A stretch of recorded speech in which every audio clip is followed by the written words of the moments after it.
And they said they do this because they create life on other planets because this is the way they were created, by what they call the archaic ones, the ones from the very beginning.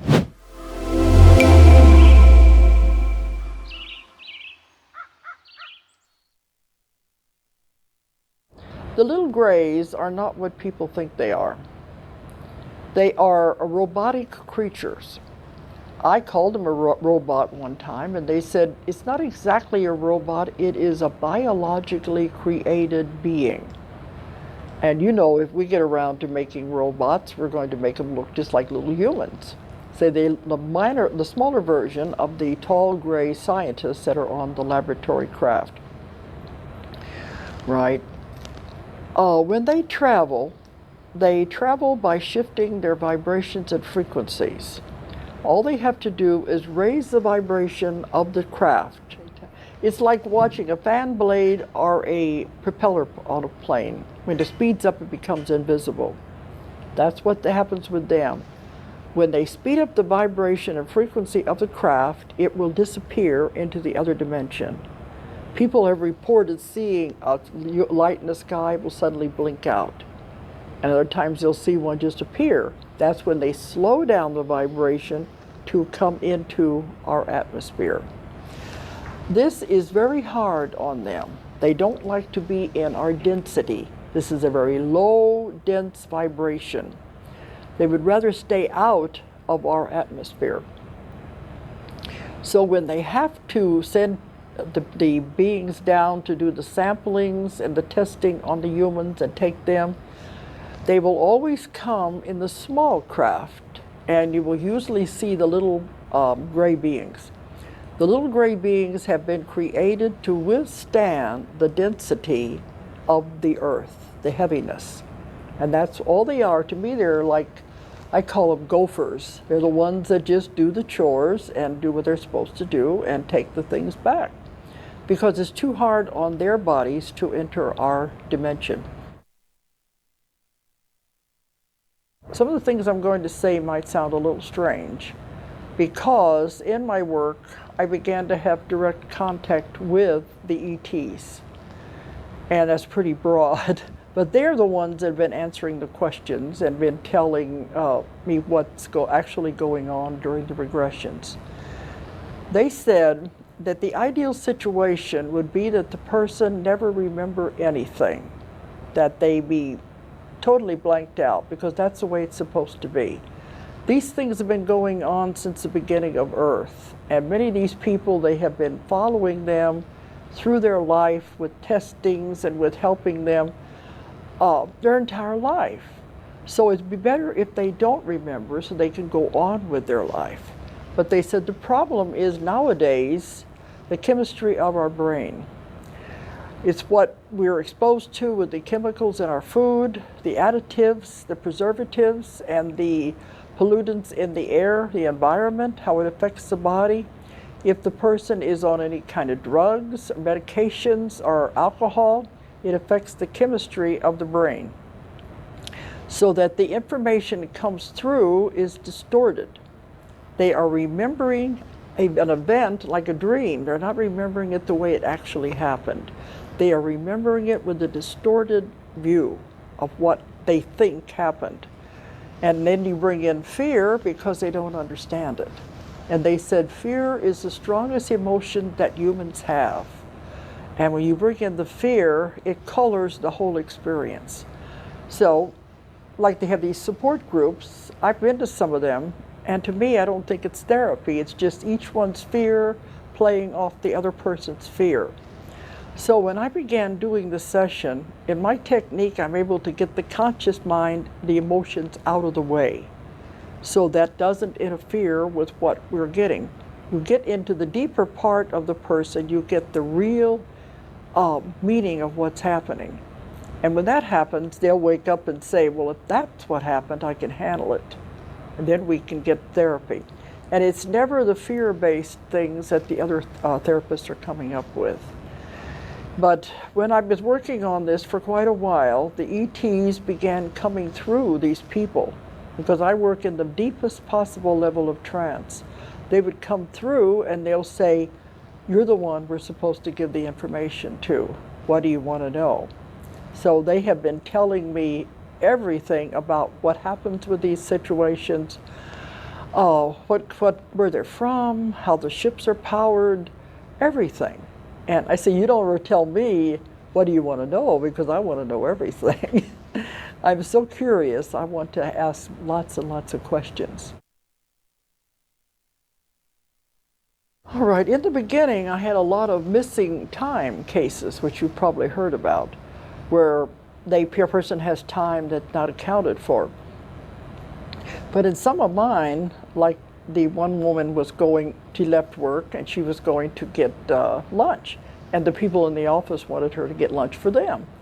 Well, she went out to get lunch and she comes back and they said, "Well, it's time to go home now. We don't want it." She had lost half of the day.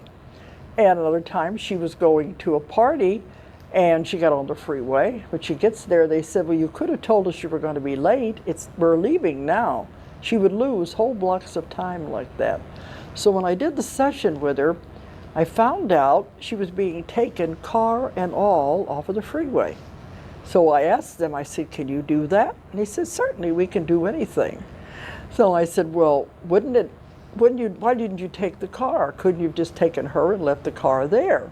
They said that would have presented a problem because the police would have come, there would have been a car sitting on the freeway all by itself. Much easier to just take the car off the freeway. And I said, "Yes, but what about the people on the freeway? Wouldn't they be surprised seeing a car going up in the air?" They said they will see it, but they won't remember what they saw.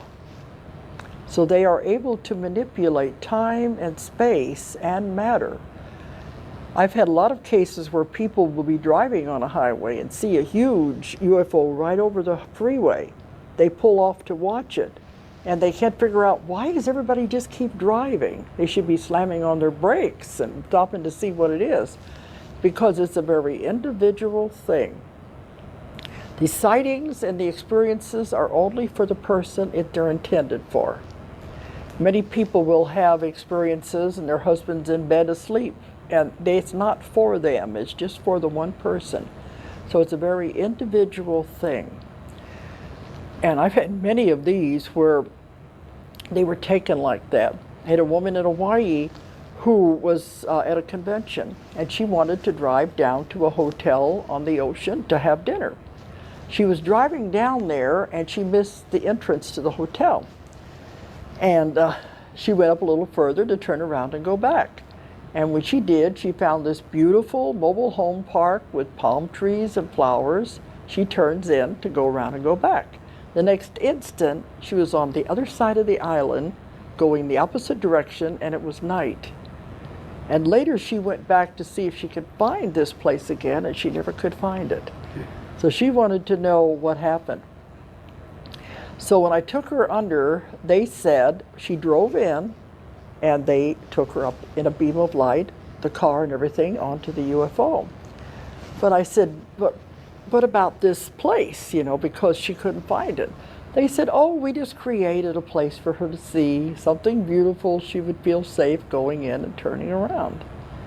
So they have amazing abilities to do these things. And it's not trickery, it's just to make you feel more comfortable. There's many cases of them appearing as animals, and owls is very common because they don't want to harm the person's psyche if they can. They want to be as easy about the whole thing as they can, and they will appear as animals and birds doing strange things. But the missing time cases are interesting, but to me the most fascinating cases are the condensed time, where something happens in a much shorter time than it is supposed to happen. And I've had one where the woman left, I live in Arkansas, and the woman left Little Rock to go home. And this is a phenomenon I've heard repeated again and again.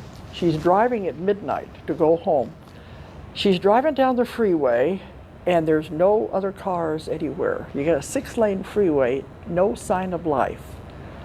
And then you enter what is called twilight zone, dead sound. They have different words for it. It's all of a sudden as though they're in a vacuum. There are no noises anywhere, as though they're suddenly, just like Twilight Zone would be a very good name for it. They are suddenly out of reality. And she drove on until she reached the road to go to her house. And as she went up the road, she saw this huge light over a grove of trees. And she was watching that. And she got up in the middle of the road. Here again, there's no noises, no night noises, no lights in any of the houses. She gets up a little further, and in the middle of the road, she saw the first sign of life, if you want to call it that. It was an ordinary house cat sitting in the middle of the road on its haunches with its feet in the air, frozen in that position as it was staring at the light. And you know what was happening there? She was moving faster than the time or place around her, like everything was frozen in another dimension. And two dimensions were sliding past each other at that time. She wouldn't have known it if she hadn't have seen the cat. The light went out like an eye closing, and she got home. It only took her 15 minutes to go home, which would normally have taken over an hour. And she went in and woke up her husband and said, remember what time I came in. Some of the important information that they gave me that we needed to understand was about the seeding of the planet Earth. And a lot of people have trouble with this because they think that where is God in this whole picture? And are they playing God? But they say this is the way life has been done throughout the universe forever. Life is never allowed to just simply spontaneously develop. That if it did, it would be very chaotic. And to produce a thinking, intelligent human being would have taken millions more years if it was happening by normal evolution than it would have taken. And it would still not have got to the point we are now. And they said they do this because they create life on other planets because this is the way they were created, by what they call the archaic ones. The ones from the very beginning have been doing this forever. And they said there are councils over all of this. There's definitely rules and regulations that govern everything. And the councils have the history books of all of the planets and all the records. So when a planet reaches the point that it can support life, that's a very momentous time in the history of that planet. At that time, the planet is given its life charter. And they set about trying to decide what will grow there. And they have cells from everywhere. This is part of what the sampling that goes on, that the people don't understand, the testing. They are accumulating cells, sperm, ova. Doesn't matter where they get them. It all goes into the massive laboratory banks in the laboratory craft. And I asked them one time, where did the cells come from that created life on Earth? They said it doesn't matter because it's mixtures. They put everything together to see what will grow there, what will grow in the primeval soup of the chemicals of whatever place it is. So they experiment to see what will take a foothold. And they begin with single-celled organisms.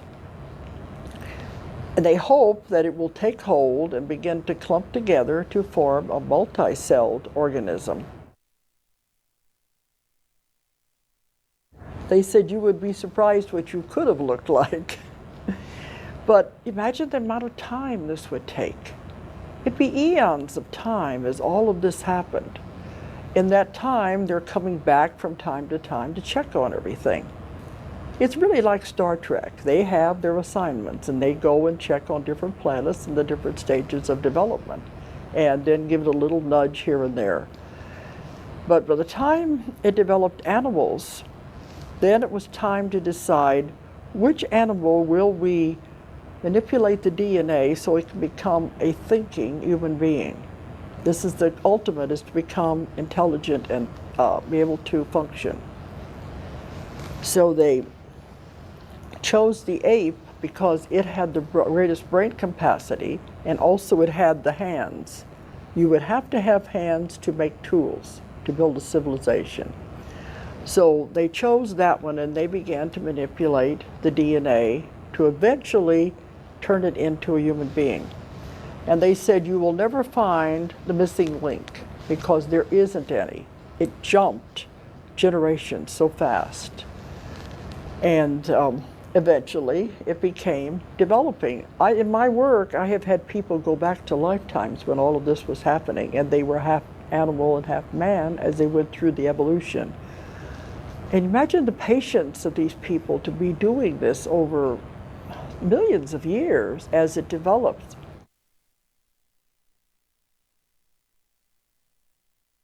You hear about people all over the world developing things at the same time. They don't care who invents it as long as it is invented in the time span that it's supposed to be. And that's the way it's done now. Well, this all sounded very good, but something happened to spoil the whole experiment. They call it the grand experiment because they said, let's give this beautiful planet a creature with intelligence and free will and see what he does with it. And I don't think they're very pleased with what we're doing with it. But the law of non-interference is very real. They cannot interfere in the development of the species. They have to just let us go along with whatever we're doing. And I asked them one time, well, when you give these things, corn, fire, how to plant, isn't that interference? They said, no, it's a gift. We give them to the people as a gift once. What they do with it is their own free will. And many times man has taken something and turned it into something negative, not what it was intended to be at all. I said, well, can't you just come back and tell them you're not doing it right? They said, no, because that is interference. They can give it to you one time. What you do with it is your own free will. After that, they have nothing to say about it. I think that's important. It does go along with the Star Trek idea of non-interference. But something happened when the species was developing. They said if it had happened when the species was fully developed, it wouldn't have caused as much problem. But the species was developing when a meteorite hit the Earth. The meteorite had bacteria on it that was unknown to the Earth, and it created disease for the first time.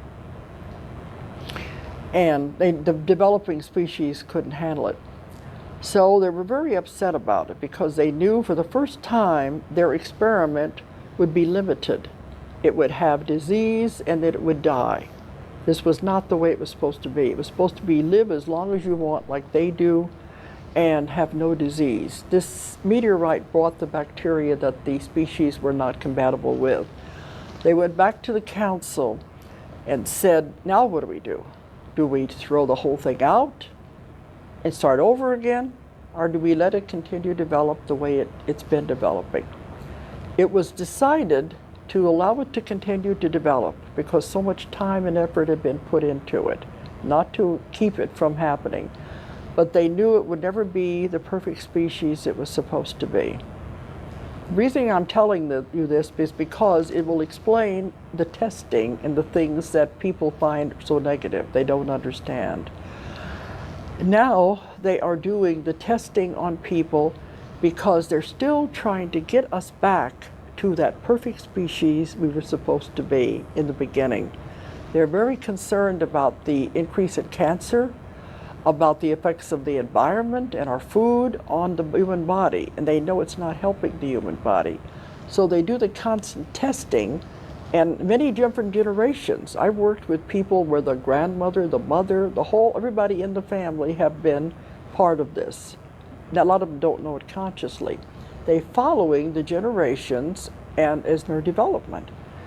And they check them to see how the body is responding.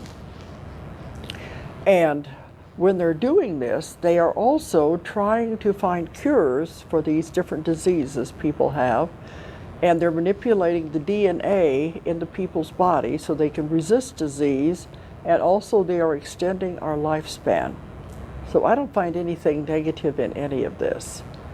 And That would explain a lot of these things people see when they're on UFO on the ships is the different testings, and also explains the sperm, the ova, all of that. But they have our best interest at heart because they want us to be this perfect species. We are going into a wonderful time when the whole earth is going to change. And those who have been part of this will be the ones who move into the new dimension. The earth is changing its frequency and its vibration to move into an entirely different dimension. And the rest of these people who have been experimented on and upgraded, so to speak, will be the ones that go on with the new earth because they're the ones that can handle it. The other ones, their bodies can't. And they said the human species must not perish. We must have some survive. They're afraid we're going to blow up the earth. And they said that was the only time they would be allowed to interfere is if we take it that far. But they want some of the species to be saved. And some people have told me, about they're here to take over the world. And I know I've heard some of the other speakers talk about the implants are to trigger them to help them be like robots to take over the world. None of that is true at all. They said, why do people say we're here to take over the world? It's ours. It always has been. We can't do anything as bad to you as you do to yourself. So they're really afraid of us, our violence, and they're waiting for us to get out of this violence and get all of these wars and everything out of the picture. Then we can join with them. That's the idea of developing a species like this. They want us to join with them and do the same things they're doing, traveling in space, because they said we have curiosity and creativity that they think would be very important to the universe as it develops. So there's a whole lot more to this than people think. And I have not found the negativity. Once you find out why it's happening, it takes on a whole different look. You remove the human fear. And they're really very caring people, and they're doing a lot to help people.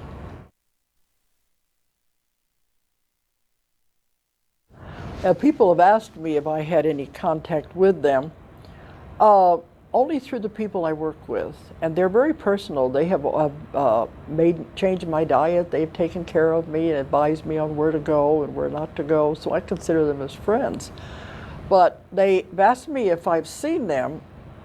I told them I want to work with them, but I don't want to see them. I guess I'm chicken. But I felt that I could be more objective as a reporter if I was not directly involved with everything that was going on. I've worked with thousands of people in my work, everywhere, all over the world. I could be more objective if I could stand back and view it. So they said if that's what I want, they would honor my wishes. I've had strange experiences, and I've seen strange lights and things occurring, but I just as soon not be in the middle of it. And I think that's the way it should be.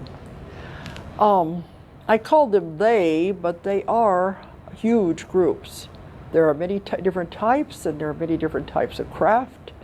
The huge mother craft are like cities within cities. They're enormous. That's where the laboratories are. And the little craft are the ones that you see going back and forth. Those are the smaller ones. The bigger, larger ones are the huge mother craft. And they have many people on board these craft of different races from all over the universes. It's much bigger and much wider than you could ever imagine. But they all have their jobs to do, and there are things that they're involved with. Some people talk about the ones that look like insects. They said that's because they're different types of beings have gone in different directions. Some went the insect line, the insectoid. Other ones went the reptilian type. We went the mammal line. It could be anything, any type of life. That's just the way they went. Doesn't mean there's anything negative about it. It means they function in a different way, different mentalities, but it's just different forms of life. They don't like the fact that we're doing all these horrible things. That's what they said. They can't understand how we can kill someone of our own kind It just doesn't make sense to them at all. The idea they're trying to get us to change our civilization, get over this negativity because of the violence. They're very afraid of that. We can't join them until we get through with the violence and these wars that we're having right now. We have to get through all of that first. They have told me about these things because they said in the beginning when they were coming here, many groups were allowed to come because there were things on Earth they could use. And one of it was certain kinds of minerals that we don't need. They're not that important to us, but other different planets and groups, this is very important to them. Some of it they use to power their spacecraft. So they've been allowed by the councils to come and take these things over many generations. But as the world became more and more populated, they couldn't just land and take these things. Then they had to begin working with governments to make deals so that they could take the things they need. And this has come down to our time as to where they did make deals with the government, the U.S. government, different ones of the world. They could get what they wanted in exchange for things they could give our government. But they said the problem is that our government went back on the deals. And I think, how stupid can you be to try to cheat someone who can read your mind? So they began doing things that were not right. The aliens, when they make a deal, they will stick to it. But they said, we're not giving them as much as we used to. They said one of the things they gave them was in vitro fertilization and the open heart surgeries, not the open heart so much as the artificial hearts, those that were giving those kind of information. And they said a lot of the information they gave the government was supposed to be used for peace. Especially the stealth bomber, those type of information was given by the aliens. It was supposed to be for transportation. And they said the government turns around and turns it into a weapon, which was not supposed to be. In that case, they feel betrayed. So they said, we're not giving them as much information as we could. And incidentally, with Roswell isn't the only example of a crash landing. I've investigated some other ones too. There are many have come down through the recent years. And one of them was in Kentucky in the 1970s that I investigated. And the man who told me about it wouldn't allow his name or anything to be used because he had been threatened by the government. The man came to me. His wife wanted him to see me as a hypnotherapist because he was having terrible nightmares and she knew he needed help. He said he was in the Army in a helicopter. He was not the pilot, but he was part of a group in a helicopter. And they thought a plane had crashed. And they came in with the helicopters and landed to see about the plane. Instead, they found a small craft had crashed. And when they looked inside, there were these bodies, they were all dead. And there was clear fluid everywhere. Well, right at that time, another helicopter landed, was full of officers. They came over and told them, you get back on your helicopter and get out of here. And we'll see you back at the base. When they got back to the base, they went under 24 hours of like brainwashing, saying you did not see what you thought you saw, there was nothing there, that kind of thing. Then they told them, if you ever tell anyone about this, we will hunt you down and kill you and your family. Then they took all of those men and transferred them to different bases so they would never have contact again. So I know there has been many of these cases, besides just the one in Roswell. And when I asked them about that, they said, normally our pilots are very good, but if they are caught in a thunderstorm, it's something about the electromagnetic field, it could cause the craft to crash. And I know in Roswell they did have a bad thunderstorm at that time. But as a rule, it's very rare for it to happen. If there is a message from them, is that they do want us to join with them eventually, But they want us to know we are children of the stars. We have been created and taken care of since the beginning of time. They have no desire to harm us. They are our caretakers. And they love the species because they love the way it's developing. They don't like what we're doing. But if there's a message, it's to let people know that they are not negative and they are here to help us. They will eventually appear in mass, but it won't be until we get our act together. And at that time, they will appear and let everyone know they're here. And they said at that time they would also give us lots of medications and cures and help the bodies. At one time, I had a regression, which I thought was a regression. Actually, it was a future progression. A man was in a football stadium, and this huge UFO came down into the football stadium. And they got out and announced to the people they were finally going to announce themselves to the world. And they were here to help the world with the medications and all the things we were going to need. And they said this is occurring simultaneously all over the world where lots of people were gathered. They would appear instantaneously all over the world to these people. And that way the governments would not be able to deny it. But they said there will still be some people sitting in that stadium who will not believe what they see with their own eyes. But when this happens, we will be traveling in space, living in space, wonderful inventions you can't even imagine. They're going to give us a non-polluting form of power, of energy that will be placed on a space station and beamed to the Earth. And these are some of the amazing things they're going to give us. And the human body will be perfected to the point it will never die. But a lot of things are going to happen when we go into the new Earth. And they have tried and tried to help us repair the old Earth that we're on. We have damaged it so much. They said we have polluted the waters, we have polluted the earth, the sky, the dirt, the animals, everything is suffering. They are trying and trying to repair it, and they said it's got to the point they don't think they can do it anymore.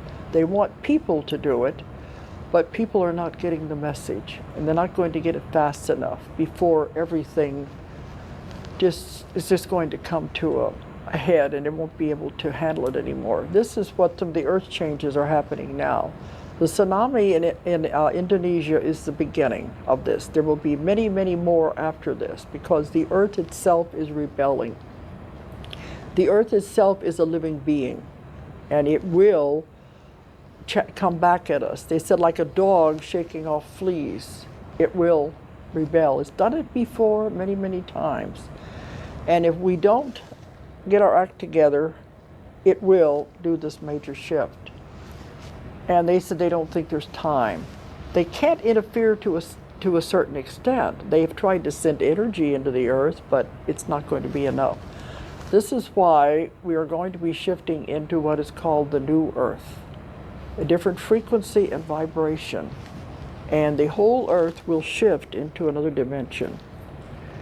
And at that time, they hope this will be much better. It will be beautiful, it will be pristine, it will be clean, and the old earth will be left over here with all of the earth changes and the cleansing going on that it's going to need. But there will be millions and millions of people will leave at that time because they will not be able to survive. And Annie Kirkwood, she's the one who wrote Mary's Message to the World, was at a conference that I was at, and she talked about a vision she had had of the new earth. She said she saw the earth, then she saw it begin to pull apart and divide like two cells dividing. And when she did, it pulled apart into two earths. Over here on this earth, she heard them saying, "We did it, we did it." Over here they were saying, "Poor thing, she died believing all that." So they will not even be aware that anything has occurred when this switch happens. And we go into the new vibration, new frequency. They said it's happening now. You can feel it around you. A lot of people feel it in their bodies. if they're sensitive to it. They know something is happening.